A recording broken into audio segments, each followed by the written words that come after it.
Nesta série de aulas, vamos resolver os problemas do capítulo 4 do livro Fundamentos de Física de Halliday e Resnick, 10ª edição.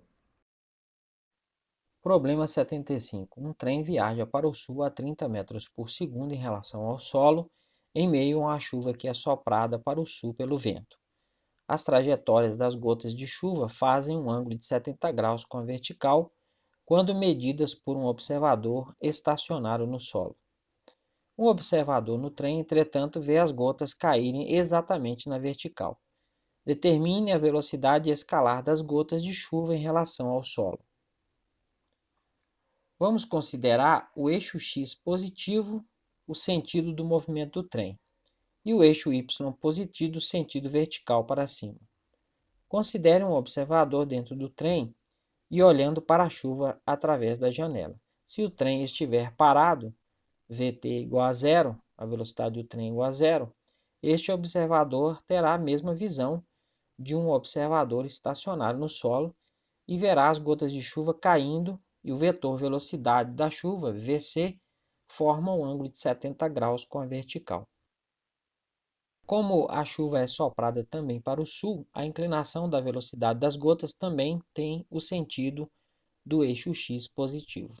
Considerando o triângulo formado pela velocidade da chuva e suas componentes, a componente x é igual ao cateto oposto ao ângulo de 70 graus e a componente y ao cateto adjacente a este ângulo. Então, podemos escrever este vetor como o vetor VC vai ser o módulo de VC vezes o seno de 70 graus na direção I, mais menos VC cosseno de 70 graus na direção J. A componente y é negativa porque é vertical para baixo. Quando o trem está em movimento, o vetor velocidade do trem terá apenas componente horizontal e podemos escrevê-lo como o vetor Vt vai ser 30 metros por segundo na direção I. Um observador dentro dele verá a chuva caindo exatamente na vertical. Então, o vetor velocidade da chuva em relação a este referencial tem apenas componente vertical. E podemos escrevê-lo como o VCT, a velocidade da chuva em relação ao trem, vai ser menos o módulo dessa velocidade, VCT, na direção J. Como já dissemos em problemas anteriores, os vetores velocidades das partículas em relação a um referencial em movimento podem ser obtidos subtraindo vetorialmente o vetor velocidade da partícula no referencial fixo pelo vetor velocidade do referencial em movimento. Então, o VCT, a velocidade da chuva em relação ao trem, vai ser o VC, que é a velocidade da chuva em relação ao solo, menos o VT, que é a velocidade do trem, que é o referencial.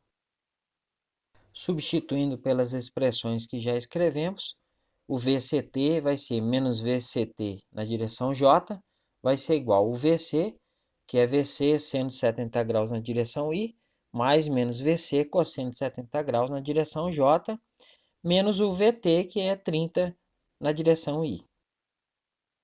Então, menos VCT na direção J vai ser, agrupando aí os termos de I, fica VC vezes seno de 70 graus menos 30 na direção I, mais menos VC cosseno de 70 graus na direção J. Para que o vetor da direita seja igual ao vetor da esquerda, suas componentes devem ser iguais. Perceba que o vetor da esquerda não tem componente na direção I. Igualando as componentes, na direção I, VC, seno de 70 graus menos 30, tem que ser igual a zero. E na direção J, menos VCT, tem que ser igual a menos VC cosseno de 70 graus. Utilizando a primeira equação, podemos determinar a velocidade escalar, ou o módulo do vetor velocidade das gotas em relação ao solo. Então, VC vezes seno de 70 graus é igual a 30, né? Passei o menos 30 para o outro lado. O seno multiplica, vai passar para o outro lado dividindo. Então, o VC vai ser 30 dividido por seno de 70 graus, que é 30 dividido por 0,940, que dá 31,9 metros por segundo. Escrevendo o resultado com dois algarismos significativos, que é a precisão das medidas utilizadas, ele se torna VC igual a 32 metros por segundo.